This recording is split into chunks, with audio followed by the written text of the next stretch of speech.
नमस्कार। निरन्तर विद्यार्थी मूल्याङ्कनको सन्दर्भमा तयार गरिएको यो दोस्रो भिडियोमा यहाँहरू सबैलाई हार्दिक स्वागत गर्न चाहन्छु। म बासु सुवेदी। अघिल्लो भिडियोमा मैले निरन्तर विद्यार्थी मूल्याङ्कनका लागि जुन तयार गरिएको भिडियोमा किन निरन्तर विद्यार्थी मूल्याङ्कन भन्ने सन्दर्भमा पाँचवटा कारणहरूको बारेमा चर्चा गरेको थिएँ। आजको यस भिडियोमा विशेष गरी अहिलेको पछिल्लो सन्दर्भ कक्षा 1 देखि 5 सम्म आन्तरिक मूल्याङ्कनको माध्यमबाट विद्यार्थी मूल्याङ्कन गरिने जुन सन्दर्भ छ यसलाई थप सहयोग पुर्याउने उद्देश्यले म विद्यार्थी मूल्याङ्कनका 9वटा प्रभावकारी उपायहरूको बारेमा आजको यस भिडियोमा चर्चा गर्ने प्रयत्न गरिराखेको छु।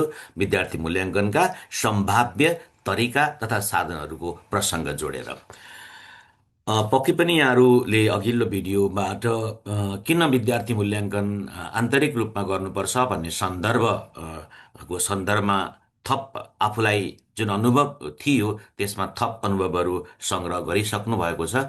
आज यसमा थप 9 मूल्याङ्कनका विविध तरिकाहरूको बारेमा प्रसङ्ग उठाउन चाहन्छु। पहिलो कुरा, यो 9 तरिकाहरूको बारेमा चर्चा गर्नुभन्दा अगाडि सबैभन्दा पहिला यस्ता किसिमका प्रोग्रेसिभ तरिकाहरू अपनाउनको निमित्त हामीले हाम्रा शिक्षक साथीहरूको, विद्यार्थी भाइ बहिनीहरूको माइन्डसेट बदल्नुपर्छ भन्छौँ। माइन्डसेट बदल्नुपर्छ। हामी फिक्स्ड माइन्डसेटमा बसेर यस्ता खालका रचनात्मक कामहरू गर्न सक्दैनौँ नै। यो सकिँदैन, यो झन्झटिलो छ, यो गाह्रो छ भन्ने माइन्डसेट सुरुमा नै भयो भने हामी त्यो काम गर्न सक्दैनौँ। त्यसैले हामीले ग्रोथ माइन्डसेटमा 3वटा कुरा हुन्छ। पहिलो कुरा, म प्रयास गर्छु भन्ने हो। Effort is the first. म प्रयास गर्छु। दोस्रो कुरा, प्रयास सही तरिकाले गर्नको लागि म सिक्छु भन्ने हो। Learn is the second. र तेस्रो कुरा, यो कुरा 1-2 दिन मात्र होइन, म निरन्तर गरिराख्छु भन्ने माइन्डसेट हुनु पर्यो। त्यसैले कन्टिन्युटी भन्छौँ। त्यसैले इफ एफर्ट, लर्निङ र कन्टिन्युटी, यो 3वटा कुराहरू यदि हामीले सधैँभरि प्रयोग गर्ने प्रयत्न गर्न सक्यौँ भने हाम्रो माइन्डसेट ग्रोथ माइन्डसेटमा हामी प्रवेश गर्छौँ। हाम्रा विद्यार्थीहरूलाई पनि त्यही चरित्र विकास गर्न प्रोत्साहन गर्छौँ र हामीले यस्ता खालका प्रोग्रेसिभ शैलीहरूलाई अपनाउन सक्छौँ। त्यसैले पहिलो शर्त ग्रोथ माइन्डसेट हुनुपर्छ। यसरी ग्रोथ माइन्डसेटसँगै हामीले स्कुललाई ट्रान्सफर्मेसन भन्छौँ, रूपान्तरण गर्नको लागि हामीले काम गर्न जरुरी छ। रूपान्तरण केवल भौतिक रूपान्तरण मात्र होइन। विद्यालयका भवन राम्रा हुँदैमा, कक्षा कोठा राम्रा हुँदैमा, खेल मैदान ठुला हुँदैमा मात्र पनि विद्यालय राम्रो हुँदैन। हामी भन्ने गर्छौँ विद्यालय रूपान्तरणका लागि, स्कुल ट्रान्सफर्मेसनका लागि not about changing the paint on the walls, it is about changing the heartbeat of the school. स्कुलको त्यो हार्टबिट नै चेन्ज गर्नु पर्यो, लय बदल्नु पर्यो, सबैले कोलाबोरेटिभ रूपमा काम गर्नु पर्यो। त्यो गर्न नसक्ने हो भने हामीले कहिले पनि सफलता प्राप्त गर्न सक्दैनौँ। त्यसैले स्कुल ट्रान्सफर्मेसनमा हामी सबैले सहयोग गर्न जरुरी छ। शैक्षिक सत्रको प्रारम्भको समय छ। अहिले सबैले नयाँ शैक्षिक सत्रको शुभारम्भ गरिराख्नु भएको छ, तयारी गरिराख्नु भएको छ र यो बेला आफ्नो विद्यालयको शोक एनालिसिस गर्ने पनि बेला हो। हामीले विशेष गरी विद्यालयका स्ट्रेन्थहरू के रहे, अघिल्ला वर्ष के सक्षमताहरू रहे, हाम्रा विकनेसहरू के रहे, हाम्रा अब अवसरहरू कस्ता छन् र हाम्रा च्यालेन्ज चुनौतीहरू के छन् भन्ने कुरा अत्यन्तै गहिरो विश्लेषण गर्ने अहिले यो बेला हो। र हाम्रा कमजोरी छन् भने तिनलाई शक्तिमा बदलौँ, हाम्रा चुनौतीहरू छन् भने तिनलाई अवसरमा बदलौँ, अनि मात्र विद्यालय रूपान्तरण सम्भावना हुन्छ। त्यसैले आजको यस भिडियोमा मैले विद्यालयलाई बदल्नको निमित्त, रूपान्तरण गर्नको निमित्त र अहिले पछिल्लो दिनमा नेपाल सरकारले प्रसङ्ग उठाइराखेको र गर्न खोजिराखेको कक्षा 1-5 सम्मको मूल्याङ्कन प्रणाली जुन आन्तरिक रूपबाट कसरी गर्न सकिन्छ, परीक्षा, यो आवधिक परीक्षा बिना कसरी प्रभावकारी रूपमा गर्न सकिन्छ भन्ने सन्दर्भमा 9वटा कुराहरू आज उठाउने प्रयत्न गरिराखेको छु। म एक गर्दै 9 कुराहरूलाई यहाँहरूको समक्ष छोटोमा अभिव्यक्त गर्ने प्रयास गर्छु र यसलाई प्रयोगमा ल्याउन सके साँच्चै नै प्रभावकारी आन्तरिक मूल्याङ्कन हुन्छ नै। पहिलो कुरा, पहिलो कुरा हामीले मूल्याङ्कन गर्ने भनेको पहिलो क्षेत्र कक्षा सहभागिता हो। बालबालिकाहरूको कक्षा सहभागिता, क्लासरुम पार्टिसिपेसन भन्छौँ। क्लासरुम पार्टिसिपेसन जति प्रभावकारी हुन सक्यो सिकाइ त्यति नै प्रभावकारी हुने हुनाले कक्षाका सबै विद्यार्थीहरूलाई प्रभावकारी रूपमा कक्षामा उनीहरूका क्रियाकलापहरूमा सक्रिय राख्न सकियो भने उपयुक्त हुन्छ। पक्कै पनि बालबालिकाहरूमा विविधता छ, सबैमा एकै खालको सक्षमता छैन।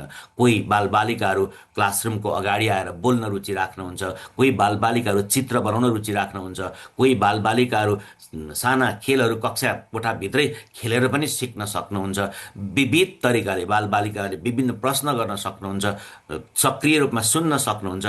यो विविध प्रक्रियालाई कक्षा कोठामा प्रभावकारी रूपमा हामीले सञ्चालन गर्दै बालबालिकाको सहभागितालाई मूल्याङ्कन गर्न जरुरी छ। अवलोकनबाट मूल्याङ्कन गर्न सक्छौँ, रुजु सूची बनाएर मूल्याङ्कन गर्न सक्छौँ, रुब्रिक्स बनाएर मूल्याङ्कन गर्न सक्छौँ, श्रेणीमापन बनाएर मूल्याङ्कन गर्न सक्छौँ, मौखिक प्रश्नहरू सोधेर मूल्याङ्कन गर्न सक्छौँ, कुनै घटना वर्णन गरेर लगाएर मूल्याङ्कन गर्न सक्छौँ। यसरी विविध तरिकाले पहिलो कुरा कक्षा कोठामा बालबालिकाहरू कसरी सहभागी भइराखेका छन् भन्ने सन्दर्भ नै सबैभन्दा महत्त्वपूर्ण सन्दर्भ हो। यो सन्दर्भमा हामीले कक्षा कोठालाई लाइभ बनाउन सकियो र हरेक बालबालिकाहरूको जुन कक्षा कोठामा देखाइराखेका उहाँहरूका जुन प्रस्तुतिहरू, उहाँहरूका सहभागिताका विभिन्न आयामहरूलाई मूल्याङ्कन गरिराखियो भने मूल्याङ्कन प्रभावकारी हुन्छ। दोस्रो मूल्याङ्कनको आधार अब विशिष्ट रूपमा म व्याख्या गर्ने प्रयत्न गर्छु। दोस्रो, एउटा कक्षा चाहे 45 मिनटको कक्षा होला, 1 घन्टाको कक्षा होला वा त्योभन्दा बढी घटीका कक्षाहरू होलान्, दोस्रो पक्ष त्यो क्लासमा मौखिक कार्य ओरल टास्कहरू नियमित रूपमा भइराख्नुपर्छ र त्यो ओरल टास्कहरू मौखिक कार्यको मूल्याङ्कन प्रभावकारी रूपमा गरिराख्नु जरुरी छ। जस्तै साना प्रश्न गर्न सकिन्छ, प्रश्न गरेर उत्तर लिन सकिन्छ, चित्रहरू देखाएर वर्णन गर्न भन्न सकिन्छ, पठन सामग्रीहरू रिडिङ मटेरियल्सहरू दिएर पढ्न लाउन सकिन्छ, कुनै सन्दर्भको बारेमा व्याख्या गर्न लगाउन सकिन्छ, कुनै घटनाको बारेमा व्याख्या गर्न लाउन सकिन्छ, श्रव्य दृश्य सामग्री प्रस्तुत गरेर त्यसलाई सारांशमा के बुझ्नुभयो भने सोध्न सकिन्छ। त्यसैले अब मूल्याङ्कन गर्ने दोस्रो पक्ष भनेको मौखिक कार्य हो। यसका रुब्रिक्सहरू तयार गरेर हामीले प्रभावकारी मौखिक प्रस्तुतिहरू बालबालिकाको मूल्याङ्कन गर्न सक्छौँ। यो अबको मूल्याङ्कनको दोस्रो महत्त्वपूर्ण आधार हो। सँगै मूल्याङ्कनमा मौखिकले मात्रै सबै कुराहरू मूल्याङ्कन गर्न सक्दैन।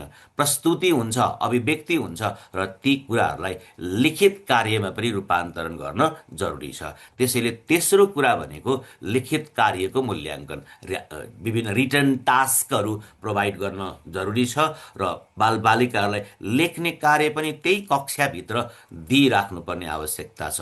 यहाँलाई एउटा उदाहरण प्रस्तुत गरौँ।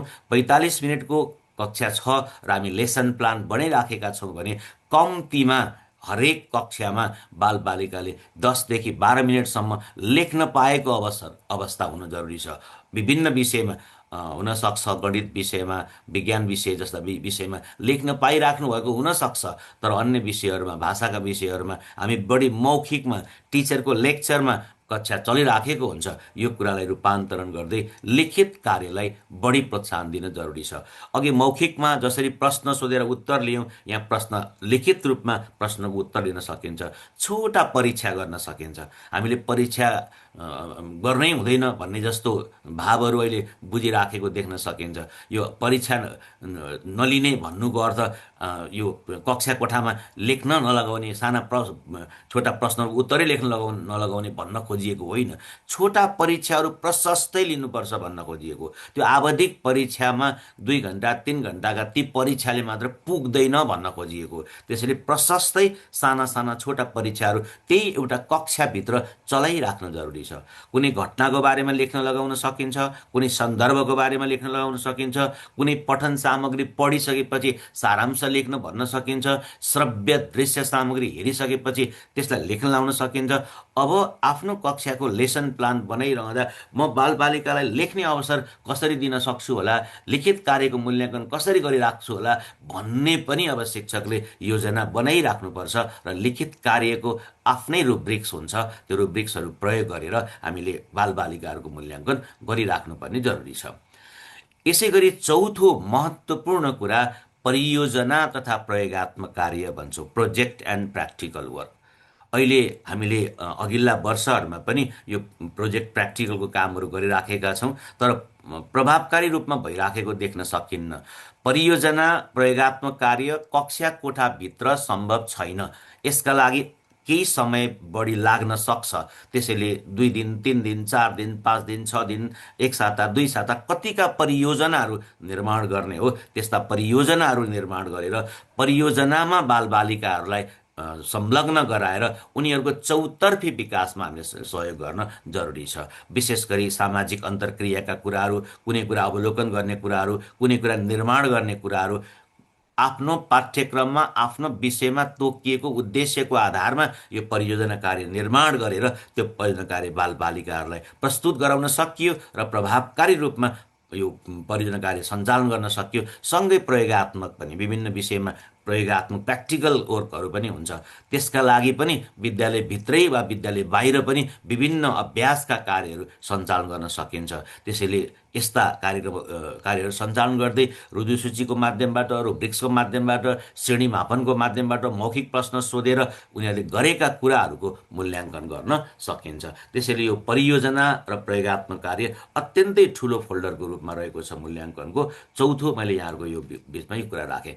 अर्को महत्त्वपूर्ण कुरा कक्षा कोठाभित्रै निरन्तर गर्न सकिने अर्को महत्त्वपूर्ण मूल्याङ्कनको तरिका भनेको कार्य सम्पादन तथा प्रदर्शन भन्छौँ। कुनै काम सम्पन्न गर्ने दिने, छोटा कामहरू सम्पन्न गर्न दिने कक्षा कोठाभित्रै।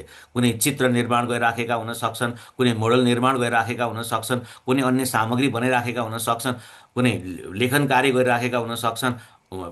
उनीहरूले गरेका साना साना कामहरूलाई काम समयमा सक्ने र सकेको कामको प्रदर्शन गर्ने कामहरू तत्काल गर्न लगाइयो भने कक्षा कोठामा वर्क कम्प्लिक्सन एन्ड डेमोन्स्ट्रेसन भन्छौँ।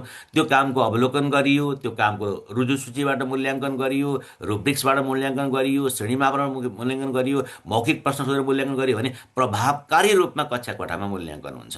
त्यसैले हामीले कार्य सम्पादन तथा प्रदर्शन यो एउटा मूल्याङ्कनको अत्यन्त महत्त्वपूर्ण साधन हो। यो साधनलाई प्रभावकारी रूपमा कक्षा कोठाको शिक्षण सिकाइमा प्रयोग गर्न सक्न जरुरी हुन्छ। यसै गरी मैले 5वटा तरिकाहरू यहाँहरूको बिचमा अघि प्रस्तुत गरिसकेँ। अब अर्को महत्त्वपूर्ण तरिका भन्छौँ यो निरन्तर मूल्याङ्कनमा सहयोग पुर्याउने अर्को तरिका सहपाठी मूल्याङ्कन। सहपाठी मूल्याङ्कन 6औँ मूल्याङ्कनको रूपमा पियर एसेसमेन्ट भन्छौँ। तपाईँ बालबालिकाहरूलाई विभिन्न कामहरू दिनुहुन्छ, कामहरूको बारेमा त्यो कामका विशेषता बताइदिन सक्नुहुन्छ, त्यसका मूल्याङ्कन गर्ने इन्डिकेटरहरू बताइदिन सक्नुहुन्छ, आधारहरू बताइदिन सक्नुहुन्छ। अनि एक साथीको जुन गरेको कार्य अर्को साथीले हेरिदिन सक्नुहुन्छ, अर्को साथीले मूल्याङ्कन गरिदिन सक्नुहुन्छ, अर्को साथीले फिडब्याक दिन सक्नुहुन्छ। त्यसैले सहपाठी मूल्याङ्कनलाई तपाईँ हाम्रो कक्षामा यसलाई हाम्रो दैनिक लेसन प्लान जुन पाठयोजना बनाउँछौँ त्यसमा अत्यन्त महत्त्वपूर्ण अङ्गको रूपमा राख्न सकिन्छ पियर एसेसमेन्टलाई। यसका पनि रुजुसूची हुन्छन्, श्रेणीमापन हुन्छन्, विभिन्न फर्महरू भराउन सकिन्छ, अवलोकनबाट पनि हुनसक्छ। अब यता मूल्याङ्कनका यस्ता साधन प्रयोग गरेर सहपाठीको मूल्याङ्कन गर्न निरन्तर रूपमा कक्षामा लगाइरहने हो भने सिकारुले आफ्नो साथीले सिकेको कुरा पनि जानकारी लिन सक्छन्, साथीलाई पृष्ठपोषण दिन सक्छन्, सिकाइमा थप सशक्तिकरण आउन सक्छ। त्यसै 6औँ नम्बरको मूल्याङ्कन सहपाठी मूल्याङ्कन पियर एसेसमेन्ट। यसै गरी पियरसँगै 7औँ नम्बरमा हामीले स्वमूल्याङ्कन भन्छौँ। आफ्नो मूल्याङ्कन आफै गर्न लगाउने। मैले कति गर्न सकेँ त, म कति कुरा बुझ्न सकेँ त, कुन कुरा बुझ्न मलाई गाह्रो भयो त, कुन कुरा म शिक्षकलाई सोधौँ त। यो सवालमा सधैँभरि विद्यार्थीहरूले आफ्नो मूल्याङ्कन आफै गर्ने जुन क्षमता विकास गराउन सकियो भने त्यो अत्यन्तै महत्त्वपूर्ण निर्माणात्मक मूल्याङ्कन हुन्छ। त्यसैले उनीहरूलाई विभिन्न कामको रुजुसूची प्रदान गरेर, श्रेणीमापनहरू प्रदान गरेर, विभिन्न रुब्रिक्सहरू दिएर स्वमूल्याङ्कन गराइराख्न सकिन्छ र स्वमूल्याङ्कनको माध्यमबाट उनीहरूको निरन्तर मूल्याङ्कन सम्भव छ। यसै गरी 8औं मूल्याङ्कनको रूपमा हामीले अहिले पछिल्लो दिनमा पाठ्यक्रमले पनि धेरै सिकाइ उपलब्धिहरू अभिभावकको प्रतिक्रियाबाट मूल्याङ्कन गर्ने सिकाइ उपलब्धिहरू राखिएका छन्। उदाहरणको लागि कक्षा 1को हाम्रो सेरोफेरो म र मेरो परिवार भन्ने पाठमा यहाँले सिकाइ उपलब्धि हेर्नुभयो भने घरका सामग्रीहरू जतनका साथ उपयोग गर्न भनिएको छ। अब घरका सामग्री जतनका साथ उपयोग गरेको मूल्याङ्कन गर्ने काम त शिक्षकले गर्न सक्नुहुन्न। त्यसका लागि अभिभावकको मूल्याङ्कन जरुरी हुन्छ। हो यस्ता धेरै सिकाइ उपलब्धिहरू अभिभावकसँग जोडिएका छन्। त्यसैले अभिभावक पनि मूल्याङ्कनका महत्त्वपूर्ण व्यक्तित्वहरू हुनुहुन्छ र उहाँहरूबाट पनि उहाँको प्रतिक्रियाबाट पनि मूल्याङ्कन गर्न जरुरी छ। उहाँहरूका लागि पनि रुजुसूचीहरू दिने, श्रेणीमापनहरूको फर्महरू दिने, त्यसबाट आफ्ना बालबालिकाहरूको विभिन्न क्षेत्रको मूल्याङ्कन गर्न लगाउने, यो सन्दर्भबाट पनि प्रभावकारी मूल्याङ्कन गर्न सकिन्छ। यो मैले 8औं कुरा गरेँ भने 9औं कुरा आजको यो भिडियोमा मैले 9वटा कुरा गर्छु भनेको थिएँ। 9 कुरा बालबालिकाहरूले कक्षा कोठामा सिकेका विभिन्न कुराहरूलाई कुराकानीका माध्यमबाट र छलफलका माध्यमबाट पनि प्रस्तुत गर्न दिन जरुरी छ। डिस्कसन एन्ड कन्भर्सेसन भन्छौँ। त्यो डिस्कसन कन्भर्सेसनलाई अवलोकन गर्ने, त्यसलाई रुजुसूचीबाट मापन गर्ने, श्रेणी मापनबाट मापन गर्ने, विभिन्न फर्मबाट मापन गर्ने, ताकि कुराकानी र छलफलमा उनीहरूको कन्फिडेन्स र विषयवस्तुको कमान्डिङ, विषयवस्तुमा उनीहरूको गहिराई, सँगै कुराकानी गर्ने तौर तरिका, छलफल गर्ने तौर तरिका विकास कति भयो भनेर त्यही कक्षा कोठाबाट हेरिरहन सकिन्छ।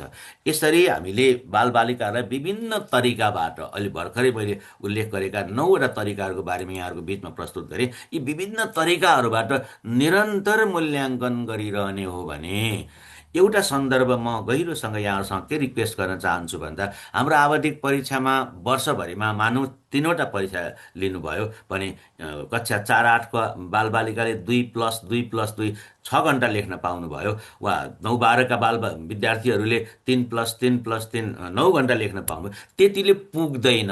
त्यति लिखित परीक्षा सञ्चालन गरेर बालबालिकाको मूल्याङ्कन गर्न नसकिने हुनाले निरन्तर मूल्याङ्कन गरिरहनु पर्छ, निरन्तर लेखाइरहनुपर्छ, निरन्तर बोल्न लगाइरहनुपर्छ, निरन्तर विभिन्न प्रोजेक्ट परियोजना कार्यमा इन्भल्भ गरिराख्नुपर्छ, विभिन्न काम दिएर मूल्याङ्कन गरिराख्नुपर्छ, आफ्नो मूल्याङ्कन आफै गर्न प्रोत्साहन गरिराख्नुपर्छ, सँगै साथीको मूल्याङ्कन गर्न लगाउनुपर्छ, अभिभावकबाट पनि मूल्याङ्कन गरिनुपर्छ र उनीहरूका आफ्नै कन्भर्सेसनबाट, आफ्नै डिस्कसनबाट पनि मूल्याङ्कन गरिनु जरुरी छ। यी कुराहरू मैले आज जुन प्रस्तुत गरेको छु पाठ्यक्रमका आधारमा मैले यी कुराहरू यहाँहरूको बिचमा राखेँ। तर जति भन्न सजिलो छ गर्नको लागि पुनः दोहोऱ्याउँछु म, ग्रोथ माइन्डसेट चाहिन्छ। हामी प्रयास गर्नुपर्छ, प्रयासका लागि सिक्नुपर्छ र सिकाइलाई निरन्तरता दिनुपर्छ। यो कुराहरूमा आगामी दिनमा म जति पनि मैले साधनहरूको कुरा उठाएको छु, यहाँलाई हरेक साधनको यहाँ कसरी गर्ने, मौखिक परीक्षा कसरी चलाउने, लिखित कक्षा कोठाभित्र लिखितलाई कसरी प्रभावकारी बनाउने, प्रोजेक्ट वर्क कसरी बनाउने, कसरी दिने, यी सबै 9 तरिकाको अलग अलग अलग भिडियो प्रस्तुतिहरू यहाँहरूको बिचमा ल्याउनेछु, ताकि यहाँलाई कुनै अन्य प्रशिक्षणहरू पाउन सकिराख्नु भएको छैन भने पनि यसबाट कक्षा कोठालाई रूपान्तरण गर्नको लागि सहयोग पुर्याउने मेरो वचनबद्धता यहाँहरूको बिचमा हुन्छ। आजको भिडियोमा मैले विशेष गरी आन्तरिक मूल्याङ्कनका, निर्माणात्मक मूल्याङ्कनका 9वटा तरिकाहरूको बारेमा यहाँहरूको बिचमा राखेँ र आगामी दिनमा हरेक तरिकाको अलग अलग भिडियोहरू यहाँहरूको बिचमा ल्याउनेछु, ताकि यहाँहरूलाई सहयोग पुग्न सकोस्। हुन्छ। यहाँहरूको सक्रिय सहभागिता, यहाँको यो भिडियो हेराइ र यहाँको प्रतिक्रियाको लागि पनि म अपेक्षा गर्दै बिदा हुन्छु। Thank you very much. नमस्ते।